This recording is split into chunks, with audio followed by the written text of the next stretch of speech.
Nafahamu kila mmoja wetu kwenye jamii yetu ya football anajua sasa hivi ligi yetu imesimama na tunakwenda kushuhudia michuano ya AFCON ikianza kule Morocco.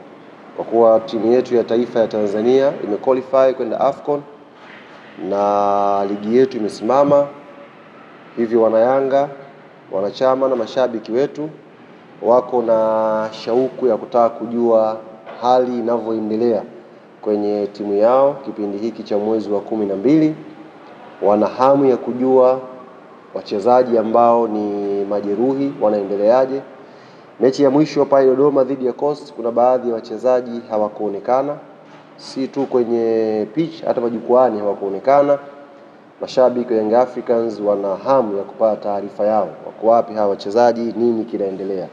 Kwa hiyo specific, eneo la kwanza tutajikita kwenye kutoa taarifa ya klabu yetu, tukianza na senior team kwenye kipindi hiki cha mwezi wa 12 ambacho ni mapumziko kupisha michuano ya AFCON.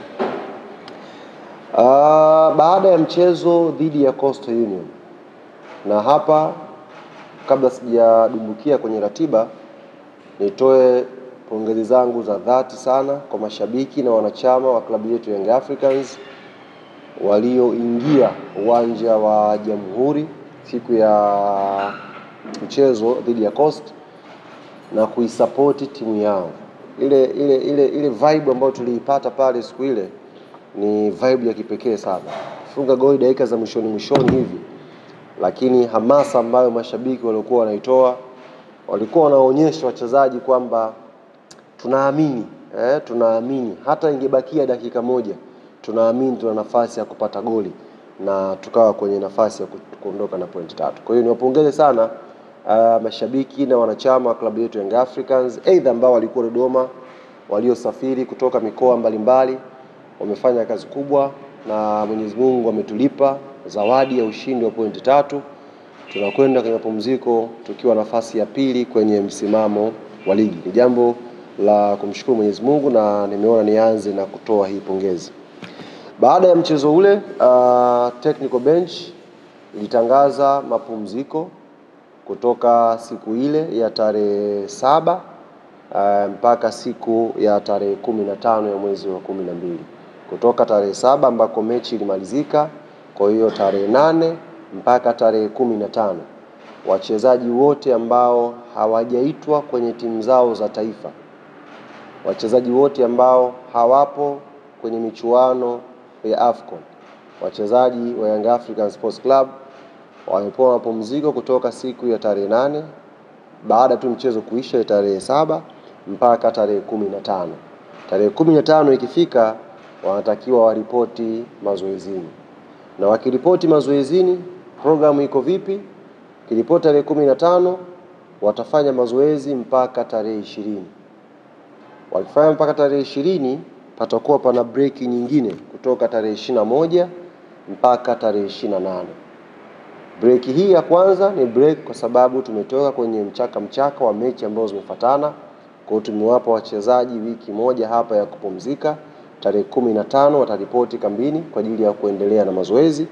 Ikifika tarehe 20 itakuwa ni siku ya mwisho ya kufanya mazoezi, alafu tarehe 21 tutawaruhusu mpaka tarehe 28. Hapo mnafahamu patakuwa pana sikukuu za Christmas zimeingia hapo. Kwa hiyo tunatoa nafasi kwa wachezaji wetu waende kuwa karibu na familia zao, washerehekee pamoja sikukuu za Christmas. Tarehe 29 wachezaji hawa watakiwa waripoti tena kambini. Kwa muda wa kula bata tarehe 21 mpaka tarehe 28. Tarehe 29 wanatakiwa waripoti tena kambini. Wakiripoti kambini tarehe 29, ndio wanaendelea moja kwa moja mpaka mwezi wa kwanza. Hatujui mwezi wa kwanza ratiba ya bodi ya ligi nini kitatokea, lakini tunajua na tuna uhakika mwezi wa kwanza Young Africans tutakuwa na mechi ya away ya CAF Champions League dhidi ya Ahli, na mechi itafanyika tarehe 23. Kwa hiyo tunaweza kutokea program hapa pakawa na michezo ya ligi. Hatujajua bado, tunasubiri mwongozo kutoka bodi ya ligi, lakini wakiripoti tarehe 29, maana yake maandalizi sasa ya mechi zote zinazofuatia yataanzia hapo. Hiyo ni programu yetu ya senior team. Timu yetu ya wanawake, ligi ya wanawake inaendelea.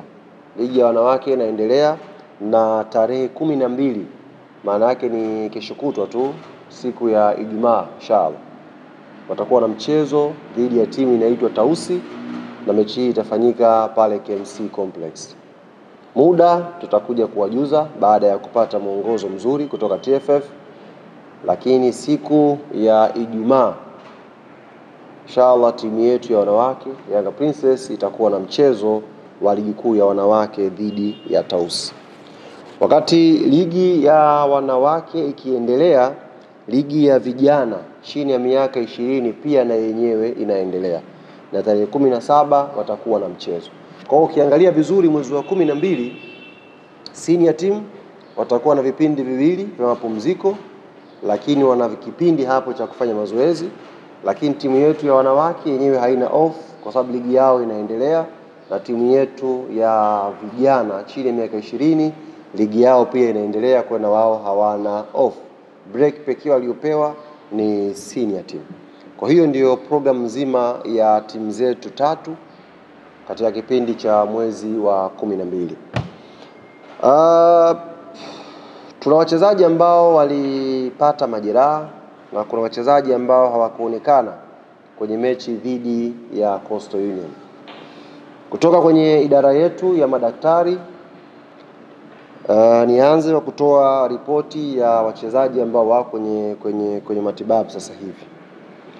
Mchezaji wa kwanza ni Yao Kwasi Atola, ambaye yeye sasa hivi, habari njema kwa mashabiki na wapenzi wa klabu yetu Young Africans, ameshamaliza period yake ya kuwa chini ya medical kwa maana ya idara ya madaktari. Sasa hivi ameingia kwenye idara ya fitness chini ya kocha wetu wa fitness China. Kwa hiyo hii ni habari nzuri. Mchezaji anapotoka kwenye operation kubwa kama Yao, anakuwa na kipindi cha rehab, alafu anakuwa na kipindi hiko ambacho kinahusisha pia madaktari kumwangalia. Alafu baada ya hapo sasa, kitendo cha kuruhusiwa kutoka kwenye medical kwenda kwenye fitness ni hatua moja kubwa sana ya mchezaji kurudi kwenye pitch. Kwa hiyo habari njema kwa Kwasi Atola Yao, ameshaondoka kwenye idara yetu ya medical, amekwenda sasa kwenye fitness. Chances za kurudi kwa mujibu wa madaktari ni Januari mwishoni au Februari mwanzoni. Januari mwishoni au Februari mwanzoni. Idara yetu ya madaktari wanaamini Kwasi Atola Yao atakuwa ameshamaliza medical, ameshamaliza fitness, na mwalimu anaweza kumjoin sasa kwenye program za timu, mazoezi ya pamoja. Mchezaji mwingine ni Clement Mzize. Ameshafanyiwa operation yake, taarifa tumeshaitoa. Watu wanataka kujua muendelezo wake sasa hivi ukoje. Mzize sasa hivi yupo chini sasa yupo kwenye hiyo rehab process, na yupo chini ya Dr. Yusuf kwa maana ya physio. Ameanza mazoezi mepesi. Mazoezi mepesi sio ya fitness. Mazoezi mepesi kutokana na jeraha lake, kujaribu kukunjua ule mguu, goti, tuone limekuwa sawa kiasi gani. Kwa hiyo yupo katika kipindi hiko, bado hajafika kwenye kipindi cha fitness. Unaweza kumuona Mzize, umepata picha yuko gym, lakini usiamini kwamba gym kaenda kufanya mazoezi ya fitness.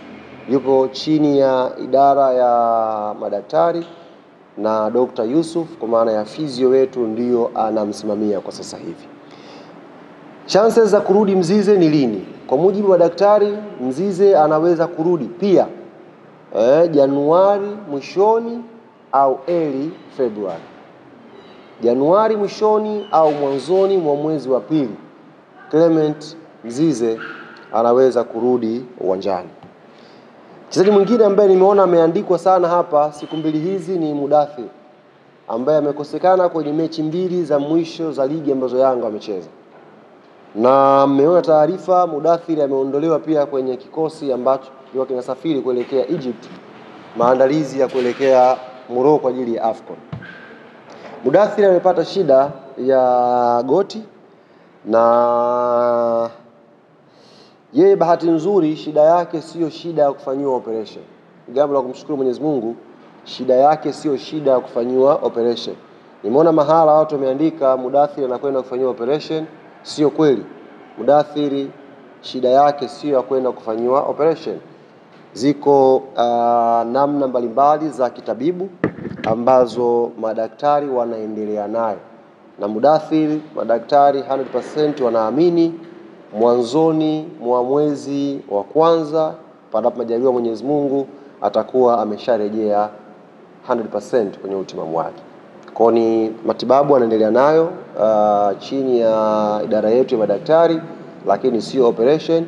Kuna rehab process kidogo anaendelea nazo, tukiamini na wao wakiamini kisayansi mwanzoni mwa mwezi Januari chuma kitakuwa kimerejea vizuri. Hatukumuona mchezaji Israel Patrick Mwenda kwenye mchezo dhidi ya Coastal Union. Ni regular starter, anapokosekana kwenye timu lazima kuwe kuna maswali. Mwenda yeye alipata shida ya maradhi kawaida, alipata malaria, lakini hivi tunavyozungumza anaendelea vizuri alhamdulillah. Mchezaji mwingine ambaye alipata shida hiyo ni Edmund John, naye alipata tu homa kawaida pamoja na Azizi Andamwile.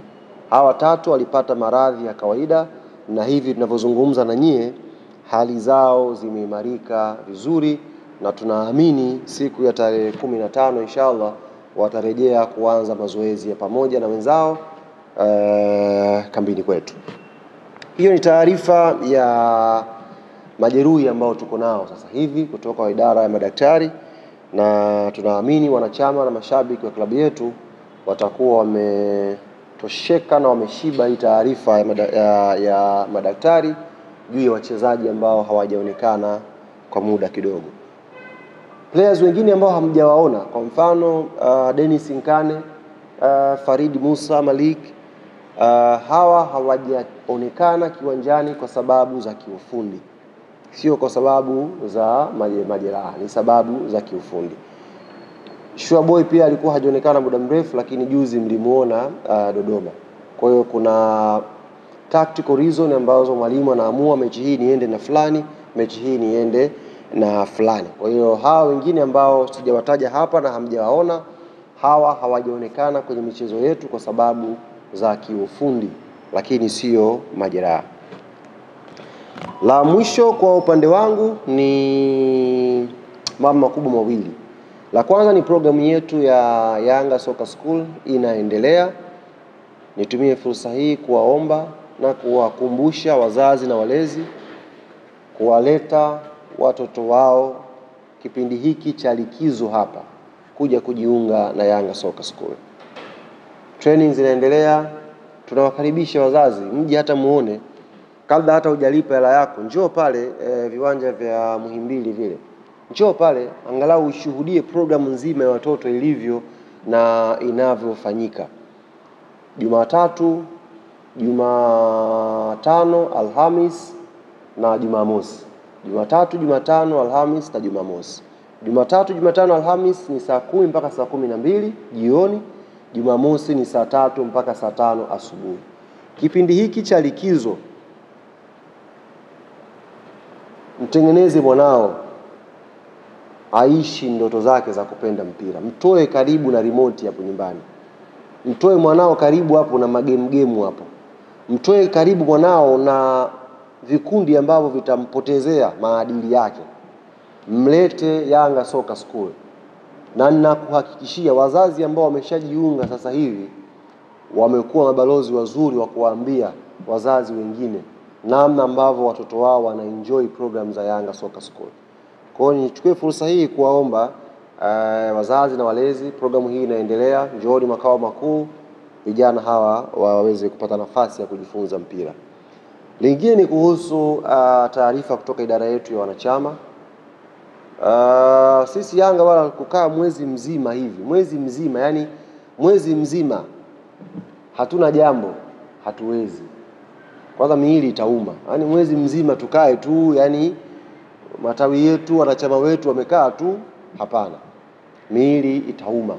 Kwa hiyo taarifa kutoka idara ya wanachama chini ya kaka yangu Ibrahim Samuel, mwezi huu wa 12 idara ya wanachama ikishirikiana na idara ya habari tutakuwa tunatembelea matawi yetu ya hapa Dar es Salaam na mikoa jirani. Lakini tunapowatembelea tutakuwa tunatengeneza mechi za kuchezwa tawi na tawi. Mshindi tutakuja na zawadi sisi. Kwa hiyo kwenye level ya matawi huko tutakutana hapa chini ya mratibu wetu Shabani Mgonjwa wa hapa Dar es Salaam na Pwani kuandaa hizi. Kwa hiyo andaeni timu. Siku tutatangaza hapa tawi la Tandale mnaumana na tawi labda la Mzinga Kongoe. Tutawaambia tunakwenda kucheza wapi, tunakutana. Lengo ni kutengeneza ukaribu zaidi, kuhamasishana wanachama kujiunga na kuwa pamoja kwenye shughuli zetu. Kwa hiyo matawi tujiandae. Tutakuwa tunatoa programu hizi na tutakuwa tunawatembelea kwa ajili ya hizi mechi za hapa na pale. Lengo ni kujenga ukaribu kama nilivyosema, na tujadiliane kuhusu maandalizi ya Al Ahly. Kipengele muhimu sana ndugu zangu ni wana Yanga. Kipengele muhimu sana, na hii tunaofanya kutembelea matawi, hii tunacheza mechi, it's not for fun. Moja ya ajenda ambayo tunakuja nayo ni kuweka sasa mipango yetu vizuri kuelekea mechi ya Ahly. Hiyo mechi ni mechi dume na ni mechi mbili, home and away. Tunaanza kwao, wanakuja kwetu.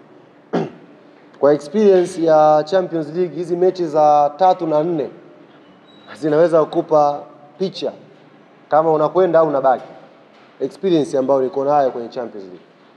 Kwa hiyo ikitokea tumetangaza kwamba tutakuwa tupo labda Kongoe, tuko Sinza, tuko Mbande, tuko sijui Mbezi, mjue tunakuja kukutana, tutazungumza, tutacheza mechi zetu hizo. Lakini msingi wa hayo ni kuanza maandalizi mazito kuelekea mechi mbili za Al Ahly. Sisi Yanga hatuja qualify bado. Na asitokee mtu akatudanganya. Hatuja qualify. Bado hatuja qualify. Pointi 4 bado. Bado kabisa hatuja qualify. Bado. Na tupo katika kundi gumu. Kundi gumu kweli kweli ambalo lolote linaweza kutokea wakati wowote. Yaani unaweza kusikia tu limepigwa la mgambo hapa tayari wewe ndio upo chini unashika mkia. Kundi letu halitabiriki. Sisi tumekwenda pale Algeria, tumepata suluhu na JS Kabylie. Mechi iliyofuatia ya ligi JS Kabylie kamshona mtu goli 7. Zile hasira. Mliona kama mpinzani hivi mpesi mwepesi. Zile hasira kwa JS Kabylie, mechi iliyofuatia ya ligi kamshona mtu goli 7. Mimi nilikuwa nafuatilia half time goli 5 nikazima laptop. Tusitishane hapa. Kazima laptop mapema. Chuma 7. Tupo katika kundi gumu, kundi zito. Kwa hiyo pointi 4 hizi zisitudanganye tukarelax. Relax. Bado tuna kazi ya kufanya ili tuweze kwenda hatua ya robo finali. Na hiyo kazi ya kuifanya sio Pacome, sio Dube peke yake. Ni kazi ya kufanywa na wanayanga wote. Kwenye levu ya matawi, levu ya wanachama, levu ya viongozi, ni lazima tuanze maandalizi. Tujue tunapita njia zipi, tunapita chocho lipi tuweze kuvuna kitu kwa Al Ahly. Yaani tukivuna kitu kwa Al Ahly hizo mechi mbili, naamini kabisa panapo majaliwa Mwenyezi Mungu itakuwa sisi tumeshakuwa kwenye sehemu nzuri either ya kwenda au tumeshakwenda kabisa robo finali. Ni hizo mechi mbili tu za Ahly. Sasa hivi tunavyowaza sisi hivi ndivyo hivyo Ahly naye anawaza hivyo hivyo. Kwamba hizi mbili na Yanga hizi mimi nichukue pointi zangu nikae kileleni nifuzu. Mechi za mwisho nicheze bila pressure. Ndivyo iko hivyo hivyo. Kwa ni mechi ambazo zimekaa kimtego. Wale Farabat na JS Kabylie na wao hivyo hivyo. Wana mechi zao mbili lakini masikio yao, macho yao ni mechi ya Yanga na Ahly. Kitakachopatikana kwenye hizi mechi mbili, yani hizi pointi 6, kama atavuna mmoja zote, mmoja atavuna 4, tutagawana 3-3. Ndio itawapa taswira Farabat na JS Kabylie nini wakifanye kwenye mechi zao nyingine mbili za mwisho. Kwa hiyo it's very tricky. Bado tunamshukuru Mwenyezi Mungu, yes, lazima tujipongeze na tushukuru kidogo ambacho tumekipata, lakini bado target yetu ni twende hatua ya robo finali. Robo finali hauendi kwa kushinda mechi moja na sare mechi mbili za kwanza. Nimetoa mfano sehemu last season tulikuwa na pointi 8 sisi. Yaani maana yake tulioga na Mjini hatukwenda. Simu iliyopita pointi 8. Tulioga vizuri kabisa. Lakini hatukwenda Mjini. Ukifanya research utagundua kwamba tulianza vibaya, mechi mbili za kwanza tulifungwa na Al Hilal, hapo tukafungwa na MC Alger. Tukaanza vibaya, pengine tukashindwa kuqualify. Kila mtu ana nadhari yake. Mwingine anasema tungempiga Al Hilal hapa nyumbani tusingekuwa na ulazima wa kusubiri mechi ya mwisho dhidi ya MC Alger. Mwingine anasema ile mechi ya mwisho ile ya nyumbani tungeweza kufuzu. Lakini ndo hesabu za ninge hizo. Sasa hivi tumeanza vizuri, alhamdulillah, tuna pointi 4. Sasa isiwe tena mkosi, tunaanza vizuri tunamaliza vibaya. Mungu atuongoze tuanze vizuri inshallah na tumalize vizuri. Tumeshaanza vizuri tukamalize vizuri Champions League. Kwa hiyo hii mikutano ambayo tutaifanya na viongozi wetu wa matawi, tutakapokuja kwenye ground kucheza mechi zetu hizo, kuchangamshana, tunakuja kuonyeshana chocho, njia za kupita kuelekea mechi ya Al Ahly, hizo mechi mbili.